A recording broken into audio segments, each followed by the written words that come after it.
Hadirin jemaah salat yang dimuliakan Allah Subhanahu wa taala dan para pendengar radio Republik Indonesia dan juga pendengar salat di mana pun Anda berada. Adapun yang mengisi kajian kita pada pada subuh ini adalah Bapak Tengku Zulkifli Budi MA. Kepada Bapak kami persilakan.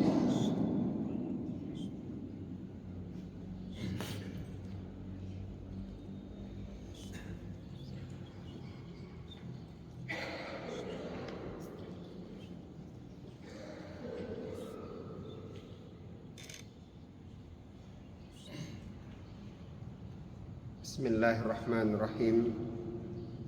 Assalamualaikum warahmatullahi wabarakatuh.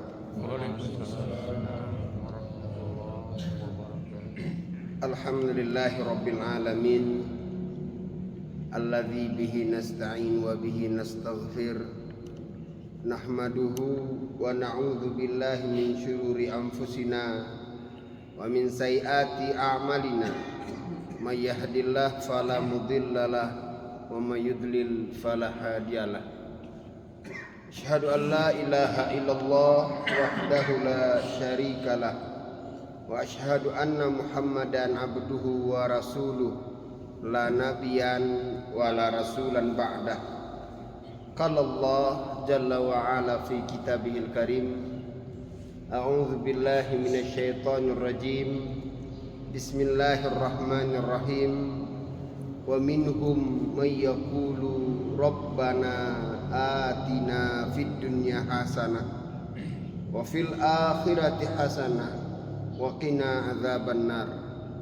Tsumma qala jalla wa ala aidan kitabun anzalnahu mubarakun liyudabbaru ayatihi wa liyadzakkara ulul albab. Shadaqallahul azim. Kaum muslimin, kaum muslimat, majelis sidang jamaah subuh yang dirahmati Allah Subhanahu wa taala, pendengar setia Radio Republik Indonesia serta pemirsa Salat TV yang dimuliakan Allah Subhanahu wa taala. Di dalam Al-Qur'an, bertepatnya pada surah Al-Baqarah ayat 201, Allah menyampaikan satu informasi betapa antusiasnya seorang mukmin, betapa antusiasnya seorang muslim mengharap-harapkan kebahagiaan di dunia dan di akhirat, sehingga tersebutlah sepenggalah ayat tersebut disebut sebagai doa sapu jagat. Dan di antara muslim ada yang memang sengaja menyisihkan waktunya untuk menghafal doa tersebut dengan membuka mushaf. Dan di sisi lain ada yang muslim bahkan tak pernah pun dia membuka mushaf Al-Quran, doa itu dia hafal. Saking banyaknya orang bermunajat dengan lafaz tersebut. Inti munajat dalam ayat ini adalah permohonan kepada Allah, Rabbana atina fid dunya hasanah. Ya Allah, ya Tuhan kami, berikanlah kepada kami kehidupan di dunia yang jerah, baik, bagus. Wa fil akhirati hasanah. Dan nanti tak kala kami dikembalikan ke akhirat, hidupkan pula kami dalam kondisi yang baik, bagus. Ini menjadi permohonan kebanyakan kaum muslimin, baik yang mencurahkannya secara menghafal serius ataupun secara tak sengaja terhafal karena banyaknya orang yang mengungkapkan ini. Ironisnya, ketika seorang mukmin bermohon kebaikan dunia dan akhirat, ada yang terlupakan. Sumber-sumber kebaikan dunia akhirat itu adanya di mana, bagaimana, dan apa? Maka pada subuh yang berbahagia ini kita akan menjelaskan satu sumber kebahagiaan di dunia dan di akhirat yang di penghujung zaman ini kerap menjadi abai untuk diperhatikan oleh seorang mukmin, acuh untuk diperhatikan oleh seorang muslim. Di antara sumber-sumber yang lain, di Di antara banyaknya sumber-sumber yang menjanjikan kebahagiaan dunia dan akhirat, hari ini kita sampaikan salah satu, yaitu sumber kebahagiaan dunia dan akhirat, yaitu yang Allah patokkan, yang Allah jadikan sebagai rukun iman yang ketiga, yaitu Al-Quranul Karim. Seorang mukmin bermohon bahagia dunia dan akhirat, sumber utamanya itu salah satunya adalah Kitabullah Al-Quranul Karim. Apabila itu benar-benar kita pahami, dari situlah terpancar kebahagiaan dunia dan akhirat. Bagaimana Al-Quran menjanjikan kebahagiaan dunia dan akhirat, yaitu seorang mukmin dengan mengeluarkan hak-hak Al-Quran yang harus ditunaikan mukmin kepadanya. Atau kita balik bahasanya, mukmin harus melaksanakan kewajibannya selaku mukmin terhadap Al-Quran. Baru Al-Quran itu mendatangkan kebahagiaan dunia dan akhirat yang kita sebut dengan keberkahan. Kitabun anzalnahu ilaika mubarakun liyudabbaru ayatihi. Kitab itu yang kami turunkan kepadamu, yang apabila dipahami secara kompleks mendatangkan berkah. Waliyudabbaru ayatihi, dan ayatnya dipelajari.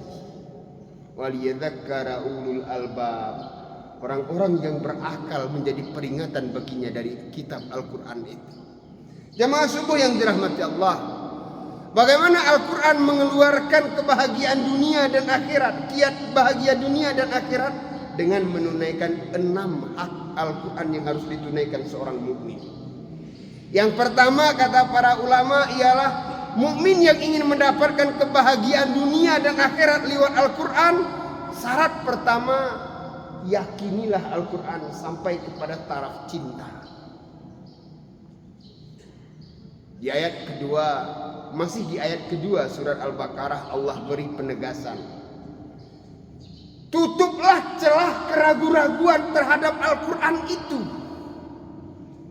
Yang mana hari ini keraguan-keraguan terhadap Al-Quran itu mulai dibisikkan, mulai disuntikkan kepada kaum muslimin, kaum muslimat.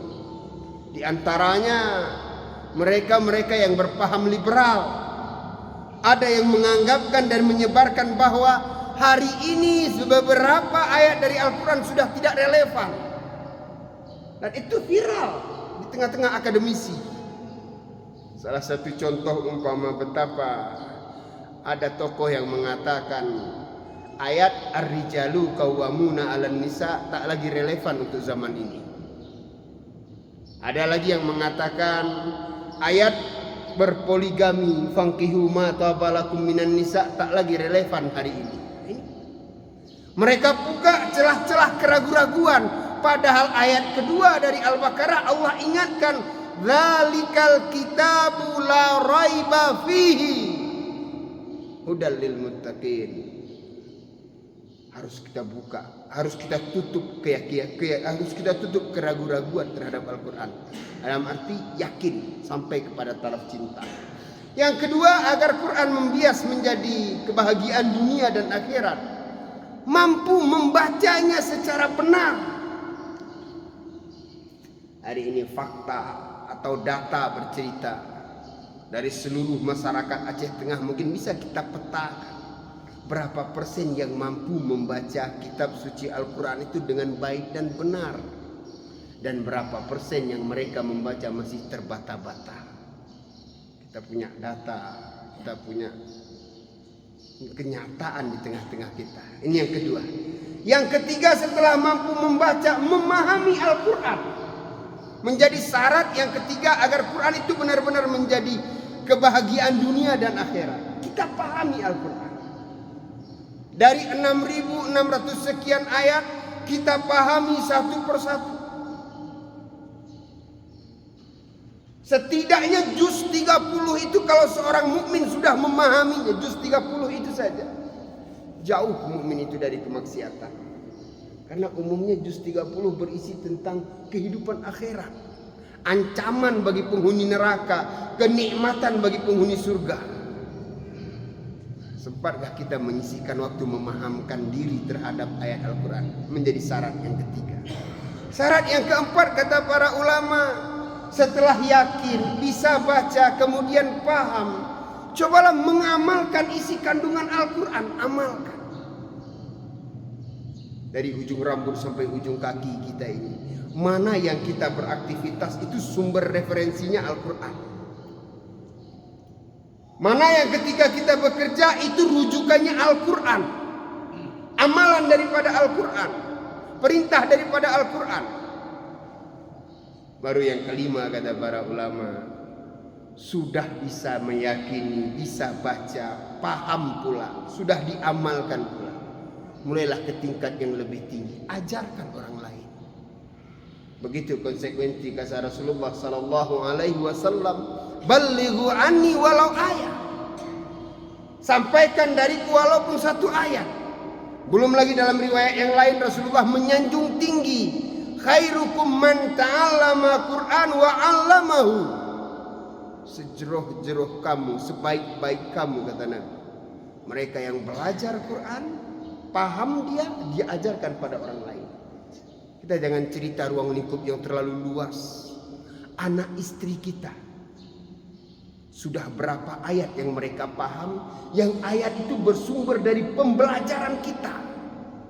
Hai istriku, duduk. Dalam sebuah ayat Allah berfirman, katakan kepada mukminat perempuan agar mereka menutup aurat-aurat mereka, memanjangkan jilbab-jilbab mereka, menutup perhiasan-perhiasan mereka, kecuali apa saja yang diperbolehkan ditampakkan.